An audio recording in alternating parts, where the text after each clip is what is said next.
जोहार मायबाप. आपल्याकडे कुठले काम सुरू होतं ते गणपती बाप्पा मोरया म्हणून. श्री गणेशा प्रथम पूजला जाण्यामागे आख्यायिका सांगितली जाते की पार्वती माता स्नानाला गेल्यावर पहारेकरी असणाऱ्या श्री गणेशाचं आणि महादेवाचं युद्ध सुरू झालं. त्यात श्री गणेशाचं शिर महादेवांनी उडवलं आणि पार्वती मातेचा क्रोध बघून हत्तीचं शिर गणेशाला बसवलं. त्यासोबतच वरदान दिलं की यापुढे कुठल्याही मंगल कार्याची सुरुवाती गणपतीच्या आगमनाने होईल. प्रथम गणपती पूजला जाईल. अजून एक आख्यायिका म्हणजे गणपती आणि कार्तिकेय यांच्या ब्रह्मांड शर्यतीत जो विजेता ठरेल त्याची कुठल्याही कामात प्रथम पूजा केली जाईल, हा नियम होता. श्री गणेशाने आईवडीलच आपल्यासाठी ब्रह्मांड आहेत म्हणून त्यांना फेरी मारून ही शर्यत जिंकली. तेव्हापासून श्री गणेशाला आरंभी वंदन करण्याचा प्रघात पडला.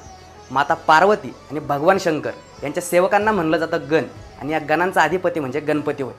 शक्तिबुद्धीची देवता म्हणून कलेच्या क्षेत्रात श्री गणेशाची स्तुती म्हणून गण नमविला जावं लागतं.